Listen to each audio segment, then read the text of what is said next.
Working on bigger stories. Okay, we'll call the meeting to order. Pretty boggling, really.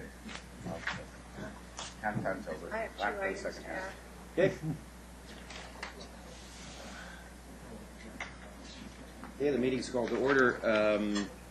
Items to add to the agenda. I've got one that's pre-existing. Yep. I know. That was Burke Pinecone. I've got that. That's Pinecone Burke Provincial Park. From Terry. Councillor Reed. The little beetle bugs in everybody's lawns, Chafer Beetles? and multifamily recycling costs. Anita has one here. This was me a quick meeting. Recycling. Anita. Follow up to the letter about the RCMP changes. Okay. RCMP auxiliary letter. That's the auxiliary, right? Yeah. Okay. Anybody else? Okay. Your Worship. First item are minutes of the Council and Committee meeting held Monday, November 3rd. The recommendation is that the committee approve those minutes. So moved. Second. Brett and Craig. All in favor? Opposed? Carried unanimously. Item 2 is a report of the Deputy City Manager, the 2014 second trimester report. We have introductory comments by the deputies. Who's not simply here right now, so I'll maybe. He's There he is. arrived. So we postponed the meeting as long as we could. Jay said 10 minutes. Carries faster than Jay. Okay, we're on item 2, and the report is yours. Thank you very much. It's our second trimester report for committee today. We're making good progress on our business plan priorities, and we're projected to have a small budget surplus at year end. Economic activity continues to be very strong. We're experiencing good construction numbers again this year, and we've also seen a market decline in our vacancy rate for our industrial land. So with the Portman project taking shape and with the King Edward overpass, we've seen a big difference in our United Boulevard area, and vacancy rates have gone from roughly 10% 2 years ago down to 2.7% in the second trimester. So very positive in that regard. There will be a full reporting of the 2014 results early in 2015, and at that time we'll do a performance report for council with a number of performance indicators so you can get a better sense for the actual numbers. So with that, we're open to questions if council has any questions. Okay. Craig. Just looking through in the back section here under business plan priorities. Notice major transportation initiatives. Commence the Northeast Coquitlam Lincoln Crossing. The study will be initiated in trimester 3. Just wondering where we stand with Port Coquitlam on Fremont. I know that's come up quite a bit. It came up certainly on the Port Coquitlam side of the border during the recent election. I'm just wondering if where we are with that in terms of our transportation initiatives. I'd like Joseph to elaborate on that, but one of the things from my perspective, what I've asked Joseph to pull together is a holistic review of all the transportation projects that partner with Port Coquitlam, and there are a number of them.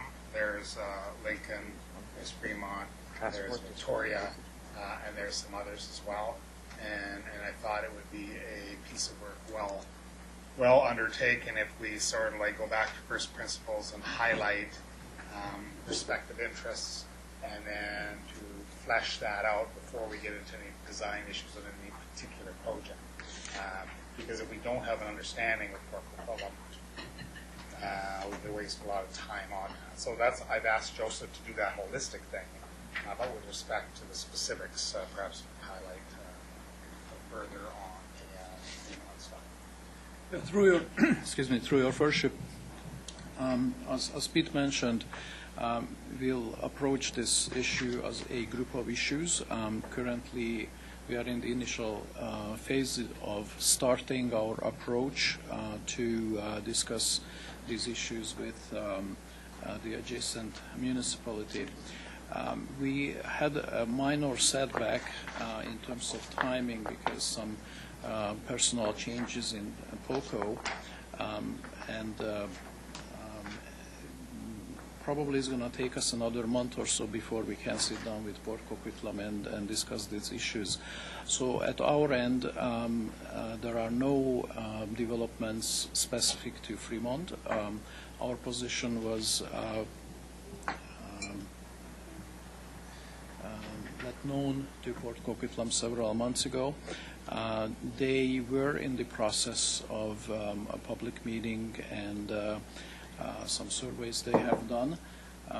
We have some of the information, what information they gathered throughout their meetings.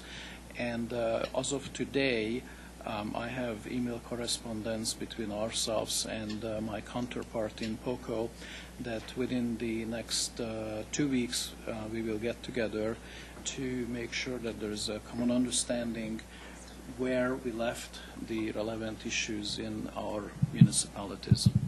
So the expectation is that in about 2 weeks' time we will have a better understanding where they are, and in probably a month or less we will have a better defined approach what the city of Coquitlam will follow. That's good. I agree with the city manager. I think that is the way to handle it, because trying to pick these off one-offs when they're interconnected. So I think that's good. And is that as a piece of work that we will see in the fourth quarter, or is that? I think the holistic review will go into next year. I would expect this. That depends a lot on the response we get from POCO, but I would suspect it will go into the spring, late spring of next year. And I think it's going to come down to, I don't want to prejudge these kind of processes, but I think it's going to come down to, they're going to simply say, we have no money for any of those kind of projects, so you're on your own, which is fundamentally unfair, and then we have to take it from there. But so that's we have to take it a step at a time and give everybody the benefit of the doubt. We just want to sort of like iron out some first principles in terms of that's how good. we should frame ongoing. No, I'm going to go with some Monday. So that's good, and I recognize that Councillor Asmusson's has got the Transportation Committee, and that this is obviously going to be on their agendas as well. On that, are you done with that item? Yeah, I have There's a couple of two people that wanted to specifically refer to that item. Okay. Maybe we'll have a discussion on that, and then sure. Okay, I'd like to talk about that. And what I'd like to talk about is in the real estate business, when you're going to have a huge area like the Dominion Triangle open up, the big players, Walmart, Canadian Tire, although that's a privately owned one, but some of the banks, they do their pro formas, and even whether they want to go into that area based on population, access, all of those things. Now, Walmart is we used to follow McDonald's in the industry. They were sort of the standard that if McDonald's was going there, you knew you were going to get a certain population, what kind of housing it would be. Walmart has taken over as one of the leaders. So when they did that pro forma for Walmart to look in and the surrounding areas, I would love to know what the main roads were into the Dominion Triangle.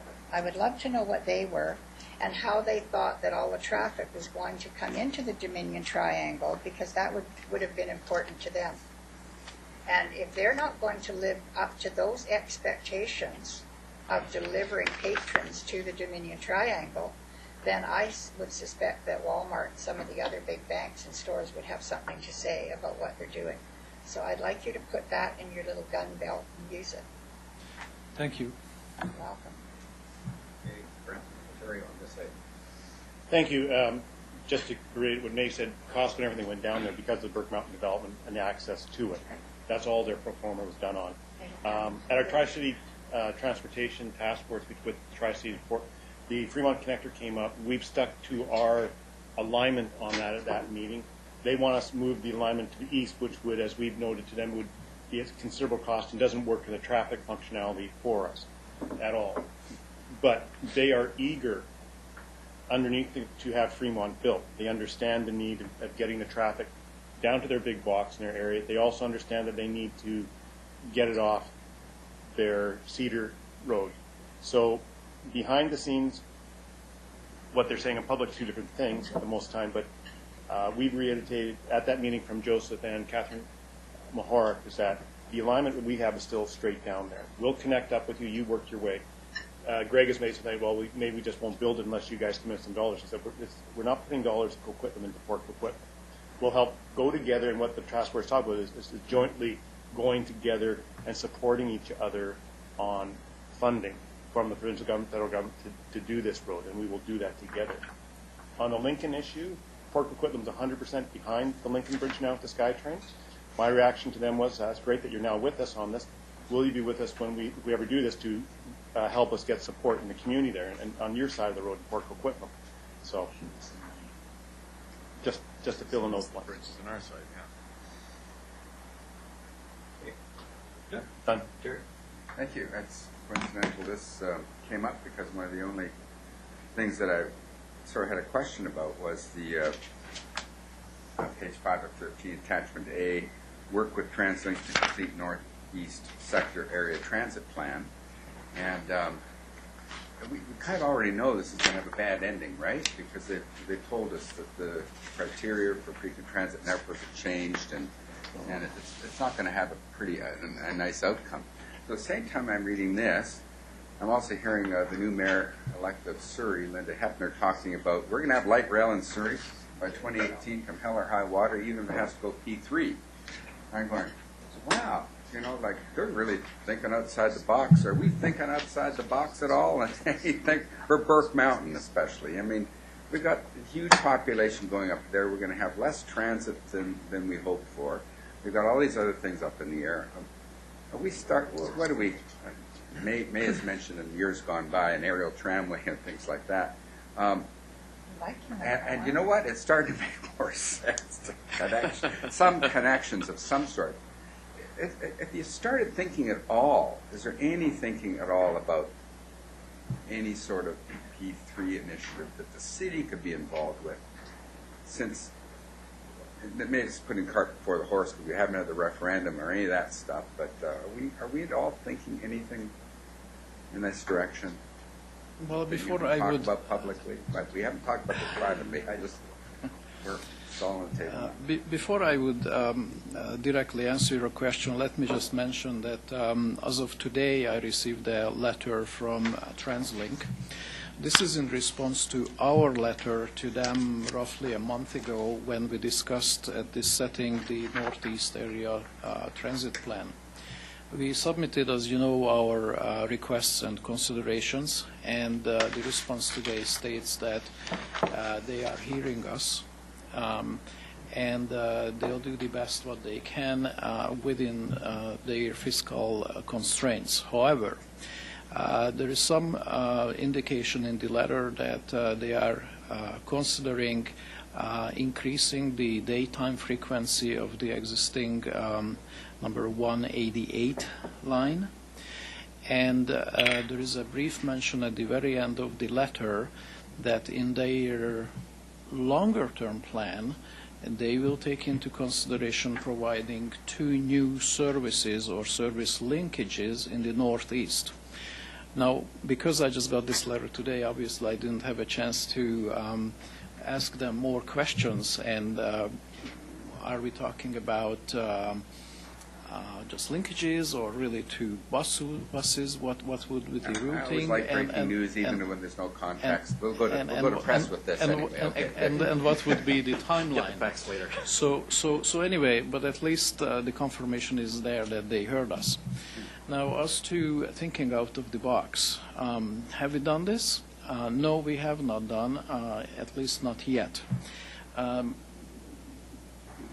Should we do that? Yes. Will we do it? Yes. So that's the good news. The bad news is that typically when we are looking at this type of public transportation systems, these are generally not money makers. Therefore, you really have to be creative if you can come up with some solution that might work. But it's not impossible. and we will look into it. Thanks very much. That's my only transit question. Okay. The other two? I have 3 questions. While Manager of Engineering is still here, I just on a couple pages later, the solid waste and recycling initiatives, and I know that a lot of work has been done to get this rolled out, and talking to residents throughout during the election. I think generally people are supportive and want to do recycling and things, but the discussion that we had a few weeks ago about the laneway pickup. We left that, I think, with you, that you were going to do some more research. Your department was going to look into how much service had been lost, what we can do, and I'm just wondering if you can give us sort of an update of where that is and when we might get a report on the laneway pickup issue. Yes, we are still in the process of determining what can be done. Where we are at right now is that we determined that approximately 1,400 residential homes are affected this change. In other words, in the old contract, 1,400 more residences got the pickup from the lane, and for a variety of reasons, these had to be changed. So what we are doing is, jointly with the contractor, we are looking at what improvements the city can make so that we can revert back to the lane pickup. And the improvements are twofold. One is what physical improvements you can do to the lanes by making some improvements, whether it's corner cuts or ditch infills or vegetation management, whatnot. The other avenue is we are looking at a different type of equipment that could be obviously smaller, that could potentially pick up garbage bins from either side of the laneway without turning around, and so provide more efficient services. We are looking at where these type of equipment could be acquired from and at what cost. And we are also we haven't completed the review of our contract yet, but we are looking into whether at the time the contract was signed, whether the contractor was obligated to maintain the same type of service in terms of the pickup location as the previous. I think I'm okay on this part because we may not want to go too much into the contract side of things, but just to say that we're looking at different types of equipment. Yeah. And I'm fine. The residents I've talked to, it's not so much that the equipment has to go out back around and make a second trip through. I think most residents will be happy to move their can 10 feet or 15 feet across the lane to facilitate a single sweep through the lane. That's certainly better than dragging it across their front lawns and upstairs and everything. So it was more a case of if the lanes are physically too narrow or the arms can't get up, is having a smaller piece of equipment, even to just do a lane run on one day of the week, or whether it's the two operators so they can back up. And we talked about that. So I'm happy that it's coming. We can tell residents, and certainly 1,400. That explains why I heard so much about this. If that is a significant amount of residents, and my real question was at what point we can expect some information or thing. It sounds like maybe before the end of the year, or just so we can give them some idea that we're looking at in a time frame. At the engineering end, we will be ready to inform council within a month. Okay. The question becomes how many council meetings we have left in this year. Right. So if we can schedule it, then certainly mid-December is realistic from our perspective. Perfect. That's great. Thank you. And I had I had actually two more. The other one's a real quick one. This one, I guess, to the Deputy City Manager. Looking at the vacancies, what does backfill actually mean? Does that mean we're filling these with the people on overtime, just moving people around? Just wondering if you could maybe just define what backfill is from a financial standpoint. Is that actually costing us money in these positions, even though they're vacant? It's not costing extra money. Backfill means that the position's been made vacant. Somebody's moved on, and we've put somebody into that position on a temporary basis while we're deciding what to do with that particular position. So it isn't an additional cost. We're just staffing the position with somebody in a backfill status while we're waiting to fill it full-time. Does that mean a part-time person's moved up to full-time? I'm just wondering if person A moves to fill person B, who fills in for person A, or does that then create a backfill on the sheet as well?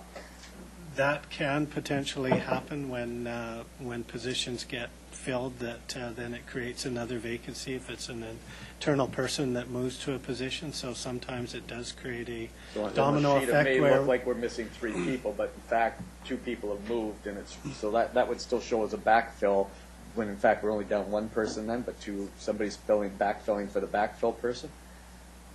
Yes. Okay, so it's not okay. That's and it's not an extra cost. It's not an extra cost. And for the acting manager of Parks, Rec, and Culture, I had 2 questions as well, just on the trimester. Anybody else on that one before I? No? Okay. The Plastic Maillardville, in here it currently says that the concept consideration is currently on hold pending a governance review with Plastic Maillard. I know that some of this is probably maybe something we can't necessarily fully discuss, but I'm just wondering maybe on a timetable aspect of when we expect that maybe that the dialogue about the planning will get underway. That was something we heard about quite a bit during the election, is where is it and at what stage you're on. So maybe you could just sort of give us a quick update of where we are. Yes, through the chair, we are working with the new director there and following up on the recommendations of the governance review direction that was provided by council about a year ago. We are very close to completing that, and following that we will be coming forward with a report probably in the early part of 2015 with a summary and then steps for going forward direction for the future of the facility, for which council has already set some money aside. Thank you. And one real quick one, Lee Victoria Park says design work is on hold until the land transfer for Victoria Park with the school district is complete. I know that is underway. Any idea? We've had the sort of the visioning, we've had the public consultation. Just wondering, now that we've been able to facilitate that transfer, which I think was really good news for everybody, but now the question is, when will we actually get on with the park planning? Yes, absolutely correct. That from the time that we completed the summary to now, we have completed the master agreements, obviously, for the lands with the school district, are in the process of completing the actual land purchase agreements. Following council's direction, we are coming forward with a report on Lee Victoria and before the end of the year, which will reposition that for council's consideration. There was some direction provided by council. There was, as you know, there was questions around the off-leash area, a number of other community components to both of those parks. So what we're doing, we've heard those comments. We have done some work, but we were holding that in abeyance, obviously, until the school district agreements were in place. So we are coming forward. I believe it's in December, might be the first meeting in December. I can't quite recall on our business plan. Is it? You have the tracking system perfect. there, Thank you. And it does show in December. December 8th. But it may slip to December. Yeah. I think it's just rough guide. Yeah, so we are targeting very soon, in several weeks, coming forward with the report, resetting the concepts for both for council consideration before we would then go and do a final consultation and then forward for detailed design. We are showing at least one of those parks, we believe, for the construction in 2015. It will be something we will provide to council in the business planning as part of the 2015 budget as well. Great. Okay. Thank you. That's it. Thank you. Anybody else? On that issue. But that was something else. Okay. You're done? All my stickies are over here now. Thank you. Mr. Yes. My sticky right here. This has to do with strategic goal number 5, achieve excellence in city governance. And there's obviously a lot of progress been made, and I'm really happy to see that all the preparation work for the election is underway and on target. That's good. No joke. Obviously that's taking place.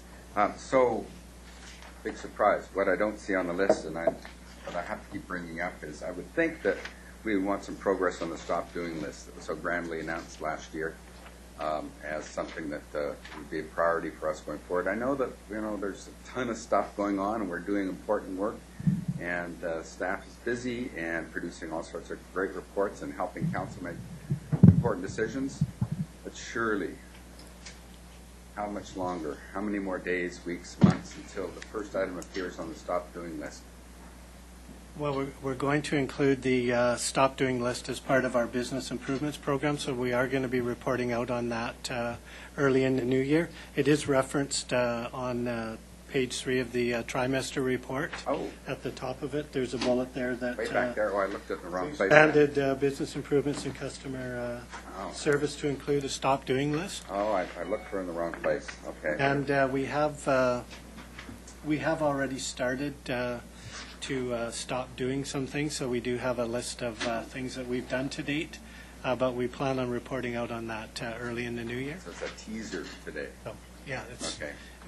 we knew you might raise it, so Okay, thank we you. I mentioned missed in it. the report that there is a report coming. So. Okay, thank you very much. That's all. Answering questions. The stop doing list will be stop answering questions. I wonder how many more times we'll hear in the next 4 years about the stop doing lists. Well, stop. Stop. Stop. Okay, stop right Stop. there. Okay. Stop talking. Okay, anybody else on the, go ahead, Neil. Thanks. On the vacant positions, there's a number of positions that are described as competition design vacant, and the period of time vacant is quite varied amongst them. And I'm curious as to, with long-established positions, how complex is it to design the competition to fill the position? Or does that mean something other than what me, not an HR person, thinks it means? If HR were too smart to come to the meeting. Yes, not having personal experience with doing a competition design. You know, I will be here next week.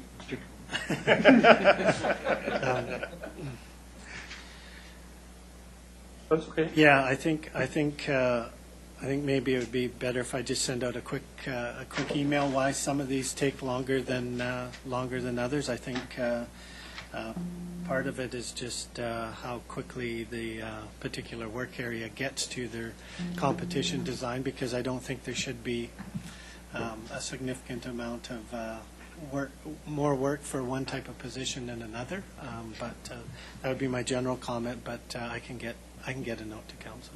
The only other thing that I can add, on occasion, and I know there's a number in planning that are vacant, and I know Jim is looking at doing a look at the structure and So it's a often, reconsideration of the position rather than just going ahead and filling the position as is. He's thinking about switching some duties and changing some structure, and I know he wanted to come forward earlier than later with an update for council. Probably won't get there until early in the new year. Some positions he can go ahead with and fill because they're not going to change. Others may change, so being put on hold a little bit. That's another reason why times could vary a bit. Thank you. Okay, anybody else? Okay, I'm reminding everybody, as I typically try to, that the column that refers to the priorities, occasionally someone will say, why did this take so long, be it monster housing or whatever. That list of priorities is the priorities that council has assigned to it, and staff are living by that. If anyone objects to a priority, either they think it's too high a priority, or more likely they think it's too low a priority, of course, now is the time to speak up, or next week, bring it up as an OB. Let's make sure that the priorities that are listed there, that the A's are A's, and that the C's are C's. If you think it ought to be higher than that, speak up, please. And we will be giving a full update on next year's business plan priorities with a new set of ABCs in January. And so that would be the time to really get into a lot of detail. Understood, but sometimes we gloss over that one column. That's the most important column. That column tells staff how we, the elected officials, believe, how we prioritize that. So if monster houses is higher than it's listed there, we have to tell them that. They can't just assume. So let's make sure we know exactly what we're asking staff to do and the order we're asking them to do it in. And then, having done that, let's hold staff to the things we thought were most important by that list. Any comments on that? You're kidding. Recommendation is to receive. So moved. Second. All in favor? Opposed? Very unanimous. I expected more on that one. Okay. Our first other business item relates to Pinecone Burke Provincial Park, raised by Councillor O'Neill. Yes, I remember in our discussion of the Parks, Rec, and Culture Master Plan, the strategic direction number 7 looked at expanding outdoor recreation opportunities, and we noted how we're the gateway to Pinecone Burke Provincial Park, and that we should be looking to maximize that, take advantage of that, and have all sorts of good options. And so I had, with that in mind, I read the most recent edition of the Georgia Strait, which actually broke some very interesting local news that I didn't know anything about, that talks about how BC Parks is now in the middle of has initiated a management planning process for Pinecone Burke, and is accepting public input via the web, email, and postal mail until November 30th on the development of a draft plan. And so it's pretty exciting stuff. I hadn't heard of it, and I wanted to bring it to the attention of the Parks, Rec, and Culture Department, not so much to alert them to its existence, because I was quite sure they already knew about it, but to give them the opportunity to tell us, hopefully, he said, what their engagement on this has been to this point. Yes. And in telling us to tell the public. So through the chair, there was a meeting, I believe, about not quite 2 weeks ago, and there was 2 members of the Parks, Recreation, Culture planning staff, the park planning staff, who attended the meeting, and also, I believe, one of the members of the planning department as well. It's very high level at this point, and the process is going to continue on. We do intend to. You are correct. We are emphasizing outdoor recreation is what we consider a significant growth area for Coquitlam in terms of outdoor recreation opportunities and programming. It is a strategic area in our master plan draft document, and we are engaged in that process. At the earliest opportunity that we have for any feedback that comes back to us in terms of what they're thinking about, but it's very high level at this point, but we made it clear that it is a priority area for the city, and we are engaged in that process. So is there they're looking for public input at this stage. Does that mean they want input from council and represent the public here, or do they want the actual formal input from us within the next 2 weeks? At this point, the process they've engaged us in is very high level, and so at this point we have not really, we've had a meeting. We are hoping that they're going to have something for us to comment on at some point. We haven't had, like I said, it was only, I think it was not even 2 weeks ago that it was a staff attended meeting, and we expect that there'd be something that they would come forward with. I can certainly respond back through that process that our council, the question of whether our council, whether they will be doing presentations to local councils in the Tri-Cities, for instance. At this point, we've provided some comments, some very high-level comments. It's really high-level. Well, I'm still reminded of, remember a year and a half ago when the provincial government was looking for input on campaign financing and everything, and they said they want input from cities and everything, and we didn't come up with anything, so I personally typed out a brief and sent it to them. I guess there's nothing, given that it's just 2 weeks on this segment left, there's nothing stopping an individual council member from putting forward his or her vision, or certainly a member of the public, or even a councillor-elect for letting, even a councillor-elect could participate in this over the next couple of weeks. So anyway, I don't think we're going to really miss a bus on this or anything. It's probably a very slow-moving bus anyway. But I want to make sure we're engaged because I was very excited by this in our master plan. We are, if I can through the show, we are engaged, and if council wishes, we can certainly bring forward any information they've provided us. I think it's pretty nominal at this point. We are engaged in that process. I think the planning department. Who's chairing? Richard. Okay, the general manager of planning has an idea. You have an idea. Go ahead, Jim. A little short on ideas, just a comment to It's hopeful thinking. To supplement Raul's comment. Yes, staff that attended, I think it was a week ago last Thursday, they had sort of an open house preliminary workshop. It's at a very preliminary stage. we've been in touch with them through the Northwest Burke visioning process, inviting them to be engaged in that. So been a bit of a crossover there, but I think you're correct in characterizing it kind of a slow-moving bus. It's a project that will take a number of months to really unfold. Okay, thank you. Thank you. Nate? Where'd our ski hill go? Isn't that where that was proposed for? Yeah, I know Went down. it goes down, but Went down On the backside. hey, we're trying to build the town center up in Partington. I have the package at home. I'll be glad to give it to you to send that in. That would be really fun. And if not, I'd love to have a wildlife center, a rescue center, for instead of sending all the little bears and the critters out to Langley. Okay. Those are two I'd like to see up there. Thank you. Brent?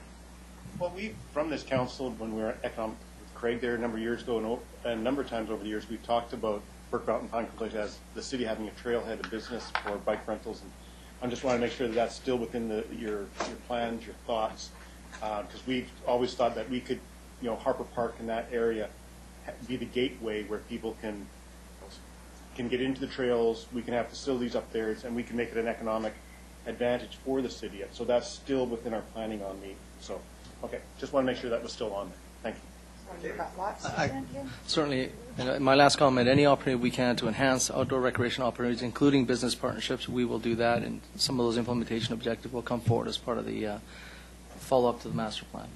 Yeah, and one last comment. Sure. Thank you. In that draft master, I thought you acknowledged it. Thank you. I mean, it did talk about how people are willing to travel hour and a half to get to an outdoor experience of some sort. So this would be an amazing outdoor experience. The trailhead sort of activity, the bike trails, hiking trails, everything like that. Then to the wildlife center. Food for the bat bears. That's right. Anyway, so yeah, so it could be a real magnet. Thank you. I might have a blog about this. Anybody else? Burke? Our second other business item relates to Chafer bugs, raised by Councillor Reid. The little beetle bugs. Now, I think we put something out, didn't we, a couple of weeks ago, but I had more calls than these darn bugs. So I told them what someone told me, which was to sprinkle your lawn. Actually, one of the firefighters told me this. If you sprinkle your lawn, the area where the little bugs eat it, with chili powder, the birds and the raccoons and that don't dig your lawns up. So my question was, is if Parks and Leisure, some of the questions I got is how come they have them and they see that we have them and yet the city lands aren't being destroyed. Is there something we could put in the paper? We have a full page. Can we put a little thing in about beetle bugs for people? Mr. Alloway. Yes, Your Worship, through the chair, we do have some information on the webpage. We can certainly Throw it in redirect. the paper, because some of these folks We may not we read can it. certainly put that out through either a public notice of some form. It is often a case of stressed lawns actually become the target of animals and birds. It's really, they are very averse at finding stressed lawns, not all the time, and it's quite random. I would not, we've had trouble ourselves on Boulevard, so I wouldn't characterize it as a private problem only. We are dealing with it as well. Okay, so they just want to know if we're using pesticides and if No, we are what not. we're using. So I don't really care. I don't have a lawn. So if you can put something in the Okay. paper, I'd appreciate it. Burke, did you have something? Yeah, I just wanted to suggest a couple of things. I know that there is a product of the neotodes that we Neotodes, use, yeah. neotodes that we use in that we encourage people to apply in June. And one of the problems is that if you don't do it in June and your lawn is torn July. up, or July. July rather, that if you don't do it in the first 2 weeks of July, then you exactly Second 2 weeks of July. Yes, exactly. If you don't do it at the appropriate If moment. you don't do it at the right time, Correct. there's nothing you can do Nothing in you can do. October. No. So what I was going to suggest is that maybe that we need to put the newspaper advertising out prior to that, saying this is the Absolutely. time you have to do it.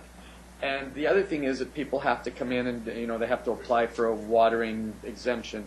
Whether or not we just put the exemption, or whether everybody has to come in and do it, we just say that people who are using this product, all you have to do is prove you're using the product, but make it easy. Yeah. And I'd like to hear maybe from our communications department about what we can do in the way of public awareness, because this is really going to, I think, that next year, the appropriate time to do the campaign is in advance of when it has to be applied. And maybe we can just do like that blanket, you know what, we're going to reduce the restrictions during this 2-week period because everybody's going to be applying this. So, and I see our manager communicating me. Well, I personally have no interest in hearing from communications. Terry. Sit right down. I would say before Kathleen, one of the takeaways of this issue being raised at an open council, I believe last week, was it last week or the week prior, was yes, we need to manage the communication strategy annually around this in advance. People actually know they have to take care in advance, so they have to think about this in May and June and get ready for this issue. So we certainly work with corporate communications and make sure that next year we've got a little bit better strategy around how to communicate these issues and how to best prepare your lawn for the assault that might occur in the fall period. Now, again, you may do this and you may still get an issue. Keep in mind that it is no guarantee. I want to make that clear. These things spread and they just, you know, sometimes it's just luck. So I just want to make that clear. But we can certainly do better in terms of publicly putting out more information to people around how they can best protect their lawn against this. Okay, second. So if I can just add, what we did do in 2014 is in the tax newsletter that goes out just prior to July, there was a write-up in that told people how to apply for the sprinkling exemption. We put out a news release at that time, and we did have social media posts. So I think the challenge we have now is how do we make it top of mind when it's not an issue top of mind. It was top of mind when people were seeing their lawns destroyed this fall. And then from a communications perspective, I know a few of you posted to Facebook that it would have been nice to see communications do more. So it really is a partnership. We take our lead from the departments who say this is a challenge we're anticipating this year, and communications, can you develop a strategy for us? So we did what we felt was appropriate based on the input we had, and as Raul has said, yes, there's an opportunity for us to do more next year, but it's how do we create that top of mind when it's not top of mind for people. Well, it might not have been top of mind for you, but it was top of mind for a bunch of people calling.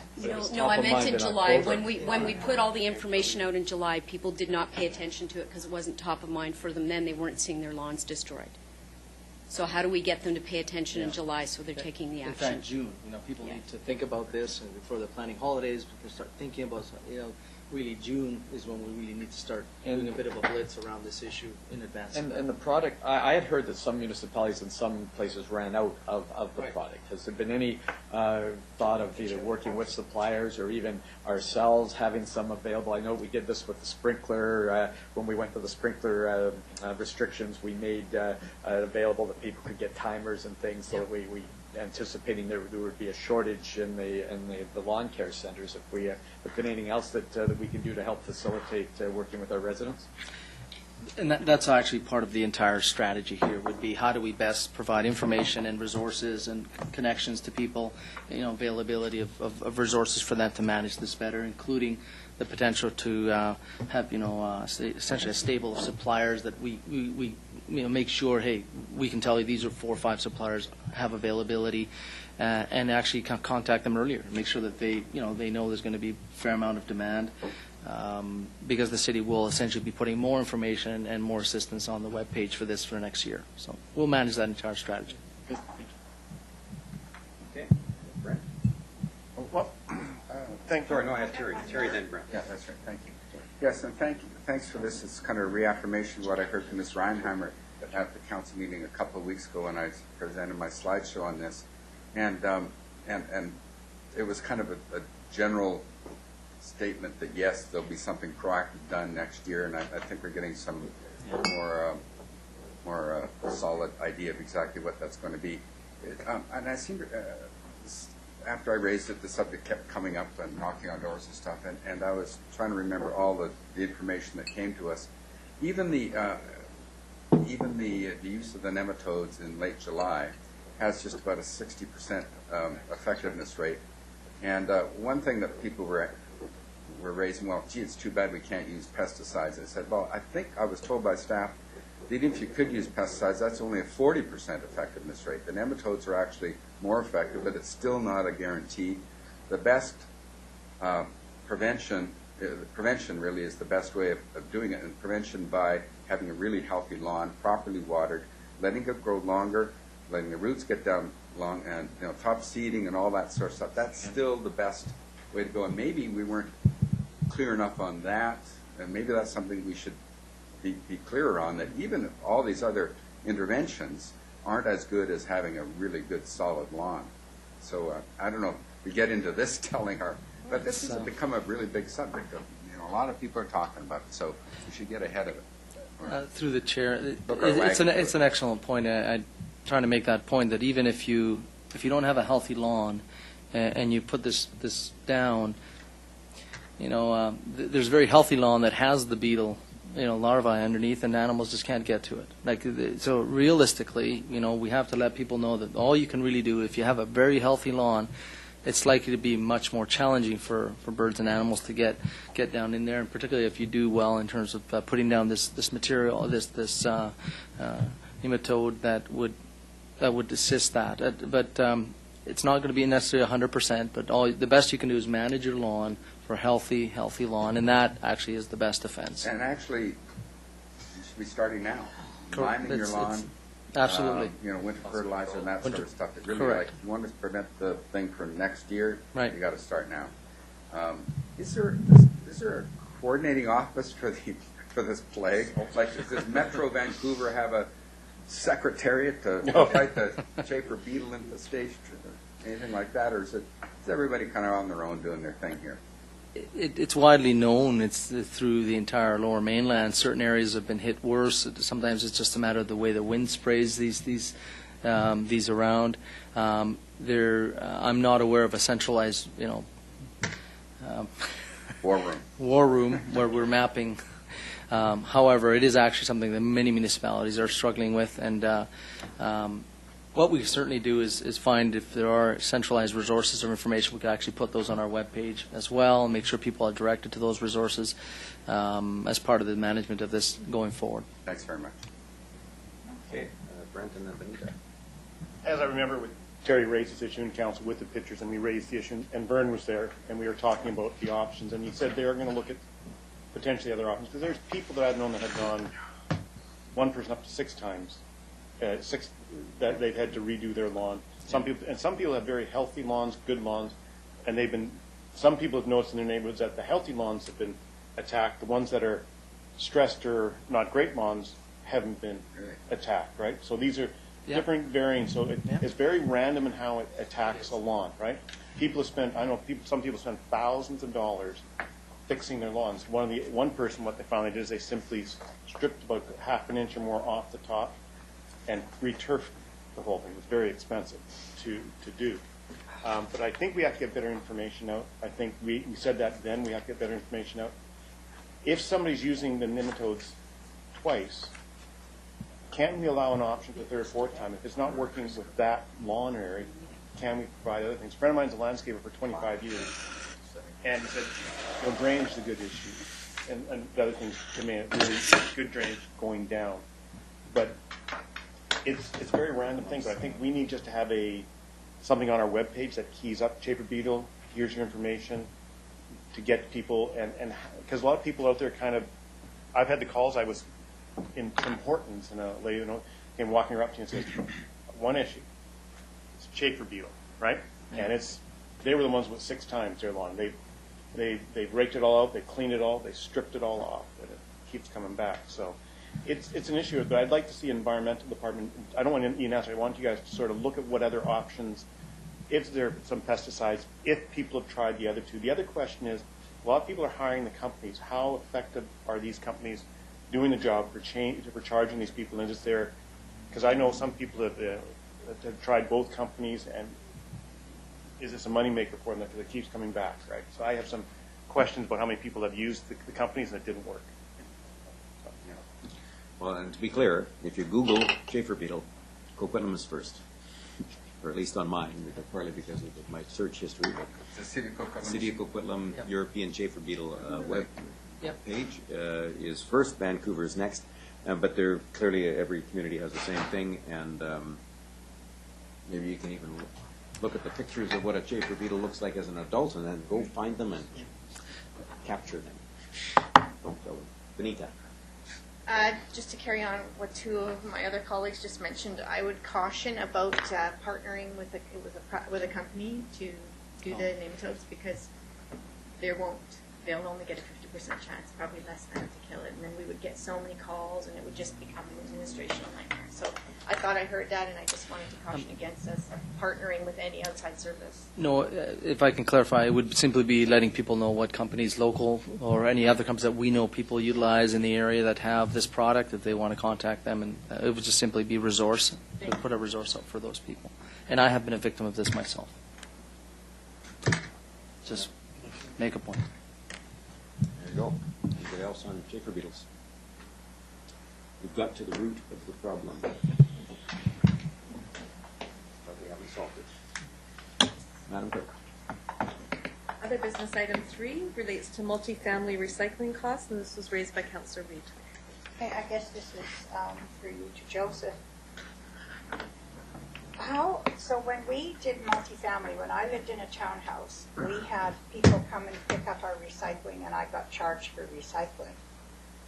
And people who live in apartment buildings, we picked up their recycling, correct? I don't know because I wasn't living in one, but. I'm not sure how.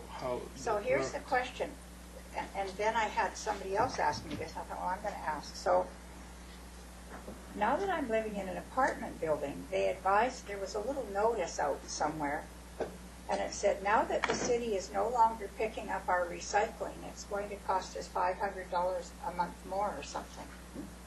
So my question is, if we were picking up the recycling, and now MMBC is picking up the recycling, why should it be costing the apartment block more? I mean, does that even make sense? Through your worship, yes, it does make sense. Oh. In some municipalities, the pickup of the recycling materials from multi-family units are split either between the city or the city hired contractor or private contractors, depending on a number of factors.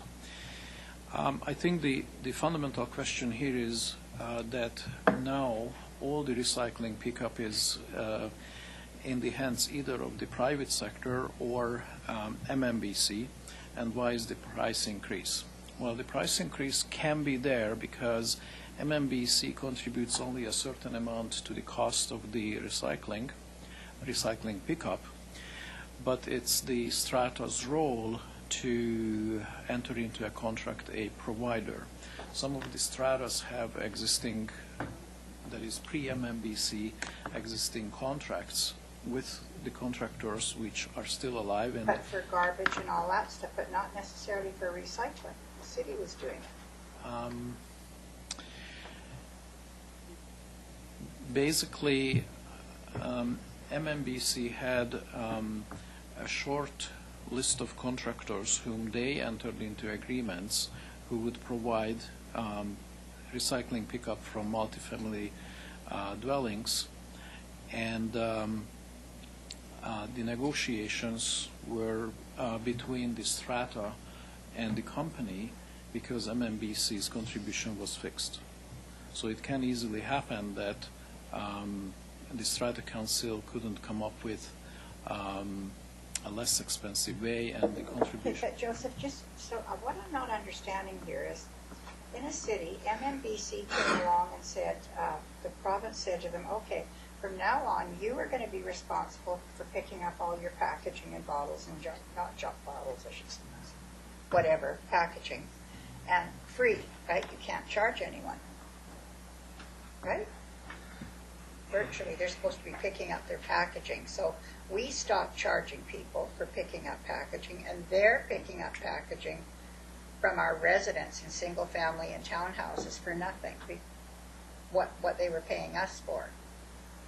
Well, I think it's more complex because my understanding is that when it comes to, say, single family units, there was an option given to each of the Lower Mainland municipalities. Yeah, no, I'm just talking about Coquitlam. Okay, so for Coquitlam, MMBC said that this is a certain amount of money what we will provide the city with for contribution to the recycling pickup. Now, this contribution was, in the case of Coquitlam, less than the actual cost, but Coquitlam was in a very fortunate position that our contract was coming up for renewal. Therefore, we try to negotiate, as I understand, whether we can get a better service or more contribution from MMBC, and MMBC, for good reasons, said no, they can't do that.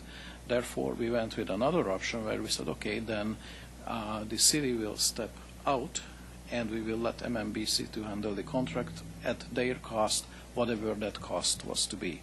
And that's what's happening in Coquitlam. I'm lost, but I'll figure it out sometime. Yeah, and I actually had long, extended conversations with MMBC and with Smithwright and with engineering and such when this was raised back in, I think, April, or because buildings that used to contract with the city, it was never free, it was contracted with the city. Free. No, I know, I didn't mean free that way. I meant So it the was building, on our building. so we offered that Smithwright could pick up your recycling as well, $40 a unit, I think it was, $40 a unit. Yeah.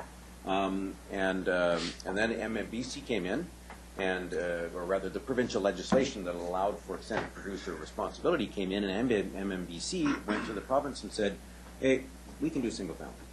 But they didn't say we could do multifamily, and the province then said, okay, you take single family. Now, multifamily is a different animal. Or rather, they said we can do multifamily too, but we won't do it on the same basis. We will offer contractors, I think it's $17.50 if it's sorted, and $20.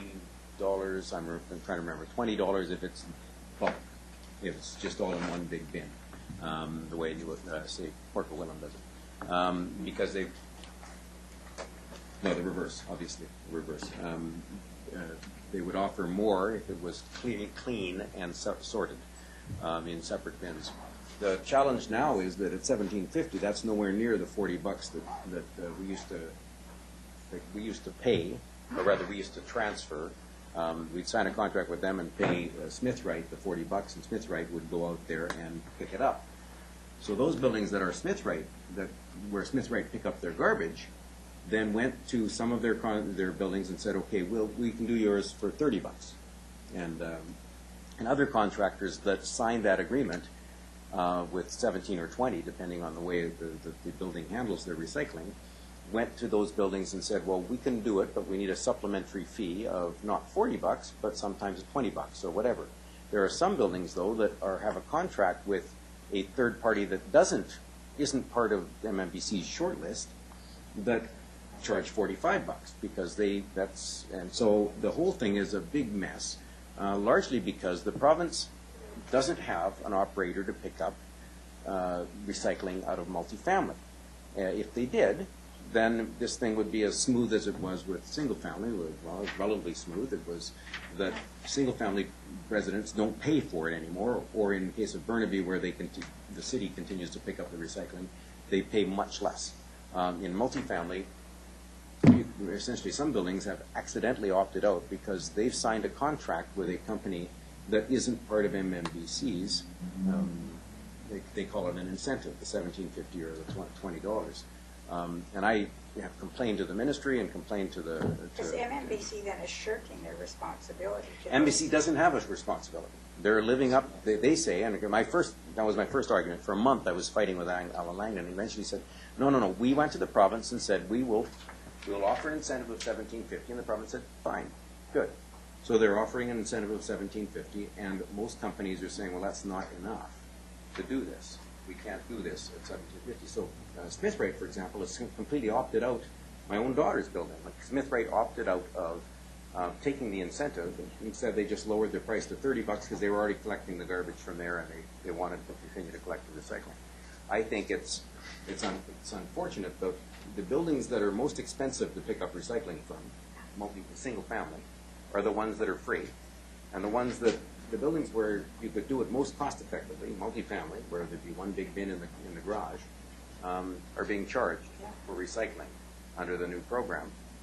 They're not being charged more than they would have been, but some of them don't benefit at all from this MMBC program, and it's unfortunate. Coquitlam was in this unique position where we did contract with some of them. We offered that service, and now we don't offer it anymore, so those buildings are on their own. Is that a close approximation? Yeah. Absolutely. So unfair. Thank you. Does anyone have on something? Wait a minute, we had a list, and that was Neil. Thank you. Gee, I thought I was going to be able to offer some information, but Joseph gave you everything that I knew and more besides. So this is really kind of a spin-off one. As a recent convert to strata dwelling, I looked at my strata's budget for this year. It came out right in the middle of the election campaign, so I gave it a good 90 seconds. I mentioned to Sheena that if you need Dennis, you can move into my strata anytime. It's a 6.5% increase this year. But one of the factors in the increase is about a 12% increase in the solid waste costs. Wait a second, MMBC came in last year. And I'm pretty sure I've seen those blue trucks. I think it's Smith. So obviously what we really need to do is get a new contract with somebody else. But I think there is a coming issue in solid waste in multifamilies, to some degree already there, particularly around the organics ban. I moved into my strata and I thought, gee, I was on the Zero Waste Committee at Metro. I thought, these guys are wonderful. We got garbage police here until there's no tomorrow, and we got cameras on everything, and we got separation, this, and this. But we don't have any appropriate means to deal with organics.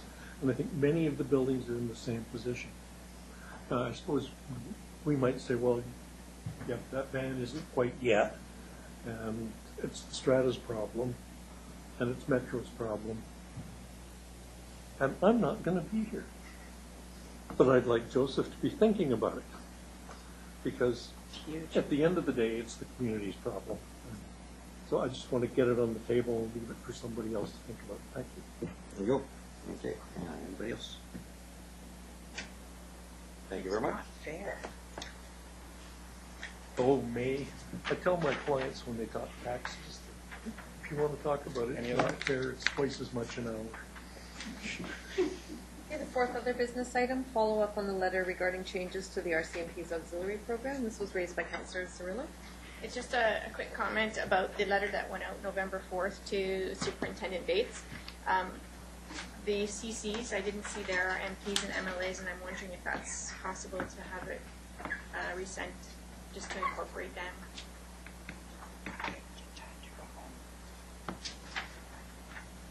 Is there a second page? Yes. It has everybody listed. I know that I thought we had sent it, but Maybe I missed it, but I just don't see it.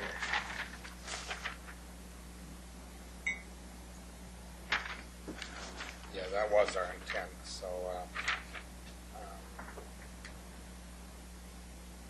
yeah, we will. Yep. Yep. Okay, any other comments on that one? Nope. That's all the items. Move adjournment? Motion adjourned. Brent? Greg? All in favor? Opposed? Carried unanimously. We'll let's give ourselves 15 minutes and go back to the close or reboot, or 10 minutes back.